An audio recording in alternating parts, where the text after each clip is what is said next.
বোন, আপনি প্রশ্ন করলেন কেন ইসলাম ধর্মে কোনো মহিলা নবী নেই।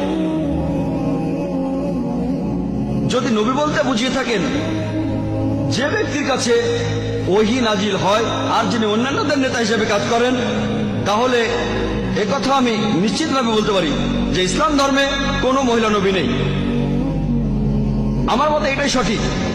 কারণ যদি কোন মহিলা কখনো আল্লাহ নবী হতেন, কোরআন পরিষ্কারভাবে বলেছে যে পুরুষ হলো তার পরিবারের নেতা।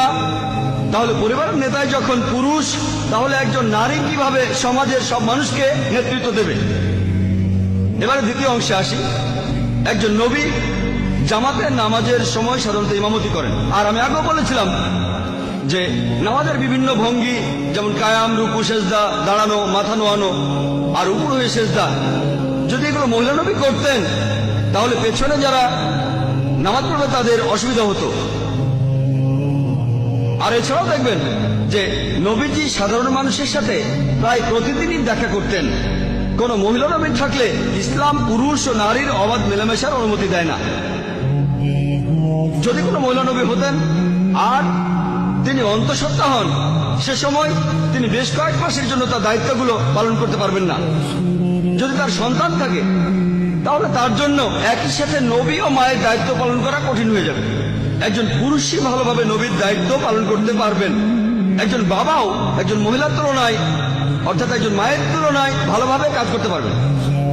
কিন্তু যদি বলেন নবী হলেন সেই ব্যক্তি যিনি মনোনীত, যিনি বিশুদ্ধ আর পবিত্র, তাহলে অনেক উদাহরণ আছে।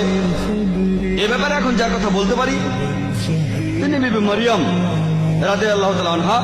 পবিত্র কোরআনে সূরা ইমরানের 42 নম্বর আয়াতে উল্লেখ করা হয়েছে, ওয়াইজ কালাতিল মালাইকাতু ইয়া মারিয়ামু, যখন ফেরেশতারা বলেছিল হে মরিয়ম, ইন্নাল্লাহা ইসতাফাকি ওয়া তাহারাকি ওয়াসতাফাকি আলা নিসাইল আলামিন, যে আল্লাহ তোমাকে মনোনীত ও পবিত্র করেছেন এবং পৃথিবীর নারীদের মধ্যে তোমাকে মনোনীত করেছেন। যদি আপনি বলেন নবী মানে সেই ব্যক্তি যিনি মনোনীত, যিনি বিশুদ্ধ, তাহলে আমরা এখানে উদাহরণ হিসেবে পাচ্ছি বিবি মরিয়ম রাদিয়াল্লাহু তাআলা আনহা, যিনি ছিলেন ঈসা আলাইহিস সালামের মা। আরো অনেক উদাহরণ আছে। পবিত্র কোরআনে সূরা তাহরিমের 11 নম্বর আয়াতে উল্লেখ করা হয়েছে, বলা হয়েছে যে আল্লাহ যেটা মুমিনদের জন্য দিচ্ছেন সেটা ফিরআউনের পত্নীর দৃষ্টান্ত। বিবি আসিয়া রাদিয়াল্লাহু তাআলা আনহা, তিনি আল্লাহ তাআলার কাছে প্রার্থনা করেছিলেন, আমার জন্য তোমার কাছে জান্নাতে একটি গৃহ নির্মাণ করো আর আমাকে ফিরআউন ও তার দুষ্কৃতি হতে উদ্ধার করো। চিন্তা করেন, তিনি ছিলেন সে সময়ের সবচেয়ে শক্তিশালী ফারাওয়ের স্ত্রী।